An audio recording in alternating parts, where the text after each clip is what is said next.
Bonjour à tous, Mathéis Mouflet, analyste pour XTB. On se retrouve cette semaine pour votre émission Matières premières et fondamentaux. Et cette semaine, qu'est-ce qu'on va voir? On va voir l'or, le pétrole, le cacao et le gaz naturel. C'est parti.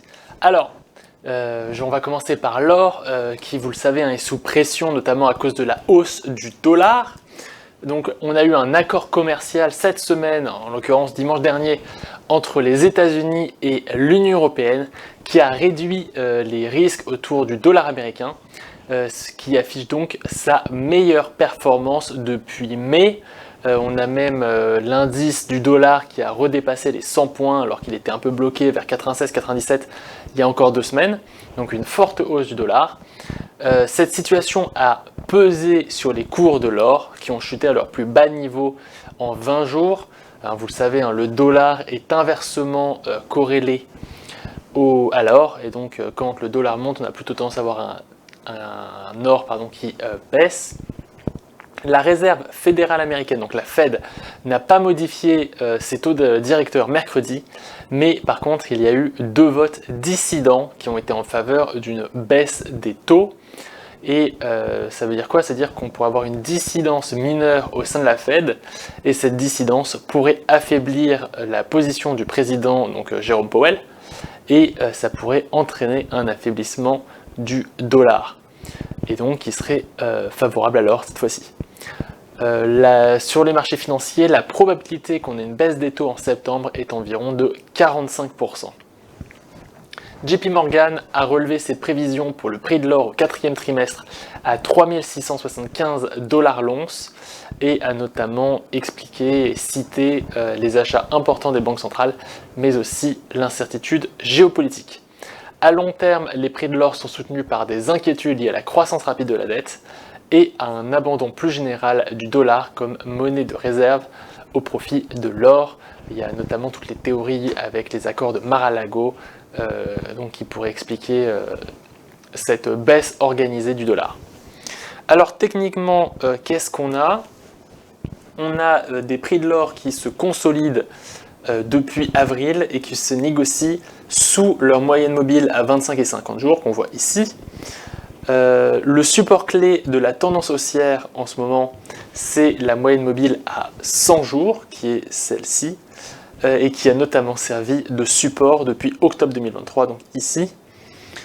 Cette moyenne est vers 3260 $, donc on aurait plutôt un support à ce niveau-là.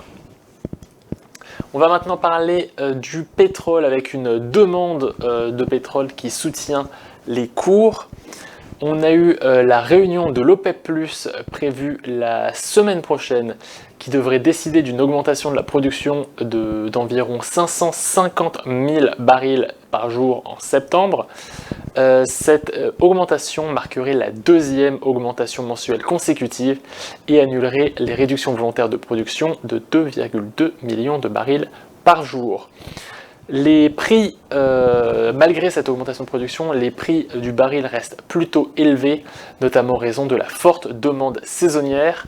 L'Arabie Saoudite a déjà augmenté sa production, mais les exportations sont restées stables en raison d'une hausse de la consommation inférieure pendant les vacances estivales. L'Arabie Saoudite a aussi augmenté les prix à l'exportation pour les acheteurs asiatiques pour le 2e mois consécutif, ce qui souligne la forte demande.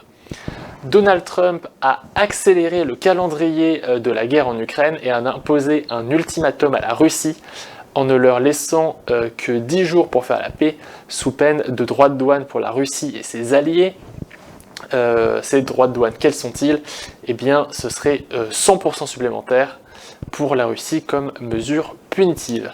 Donald Trump a aussi imposé l'Inde à hauteur de 25% pour ses liens avec la Russie, ce qui pose quelques questions concernant l'offre. Alors techniquement, qu'est-ce qu'on a? Les prix du pétrole restent plutôt consolidés aussi. On est sur des prix qui ne sont pas au plus haut. Ici, on regarde le WTI, pas le Brent. On est plafonné par la moyenne à 200 périodes, qui est ici en rouge, et si on la dépasse, on pourrait aller chercher les 71 $ sur le WTI, voire même les 75 $, et si on est repoussé par cette moyenne, on pourrait aller plutôt vers le support à 65 $, et si on le casse, il y a un autre support à 64 dollars. On va maintenant parler du cacao avec des exportations qui ralentissent en Côte d'Ivoire.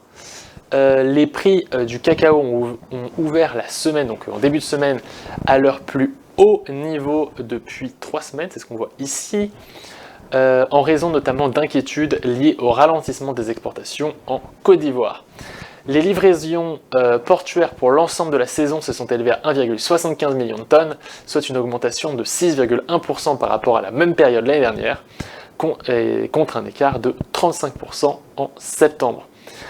Les prix ont rebondi depuis la mi-juillet après des données très négatives sur la demande au deuxième trimestre. Cette semaine, on a eu les résultats financiers de Hershey Mondelez qui ont montré que les transformateurs ont assez bien réussi à augmenter leur prix suite à la hausse des prix du cacao. Et on a eu des rapports de marché qui suggèrent que les conditions météorologiques sont plutôt favorables ces dernières semaines et sont de bon augure pour la saison principale qui commence en octobre.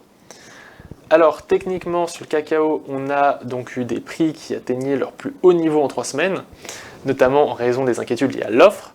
Parallèlement, on a eu des dernières données qui ne sont pas super encourageantes, mais on a quand même le prix qui a franchi une ligne de tendance baissière ici, et qui teste actuellement la résistance à 38,2% de Fibonacci. On pourra avoir ensuite un objectif qui se situe à 9200 $, ce qui correspond au niveau de 50% de retracement. On va finir avec le gaz naturel, où on a eu évidemment un accord historique entre les États-Unis et l'Union européenne. Donc dans ce nouvel accord commercial, l'Européenne s'engage, ou plutôt vise à acheter 250 milliards de dollars d'importation de matières premières énergétiques, dont évidemment le gaz. Reuters suggère que cela nécessiterait une réduction des achats de l'Union européenne auprès d'autres régions du monde et une concentration des exportateurs américains sur le marché européen. Évidemment, le but étant de baisser les importations provenant de Russie. En 2024, les exportations totales des États-Unis se sont élevées à 318 milliards de dollars, tandis que les pays de l'Union européenne ont importé pour 76 milliards de dollars de pétrole brut, de GNL et de charbon. Les opérations d'exportation et d'importation sont gérées par des entreprises privées et non pas par les gouvernements. Ce n'est pas un contrat entre l'Union européenne et les États-Unis, mais c'est plutôt l'Union européenne qui se charge d'être un apporteur d'affaires et de proposer aux entreprises privées de plutôt importer des États-Unis. Des pays comme le Japon et la Corée du Sud ont également manifesté un vif intérêt pour l'importation d'énergie américaine, ce qui nécessiterait un triplement de la capacité d'exportation actuelle des États-Unis. Les États-Unis sont le principal fournisseur de gaz naturel liquéfié et de pétrole de l'Union européenne et représentent 44% du marché européen de GNL. Et il représente aussi 15% de ses importations de pétrole. L'Europe pourrait augmenter ses achats de GNL aux États-Unis d'environ 50 milliards si l'offre pouvait répondre à la demande. Les prévisions météorologiques indiquent des températures normales à voire légèrement inférieures à la normale, avec un retour plus élevé dans 2 semaines. C'est ce qu'on voit sur ce graphique, donc avec des prévisions météorologiques pour la semaine à venir qui indiquent donc des prévisions plutôt légèrement inférieures et normales dans la plupart des États-Unis, ce qui pourrait modérer la consommation et climatisation et donc la consommation de gaz naturel. On va finir avec ce graphique. Donc la production d'électricité à partir de gaz naturel aux États-Unis est plus élevée que l'année dernière. La production est de 108,6 BCFD, tandis que la demande, elle, est à 82,8. Donc on a un gros surplus de production. Les exportations de GNL, elles, sont à 15 BCFD. La production reste suffisamment élevée pour que les stocks continuent de s'accumuler de manière substantielle.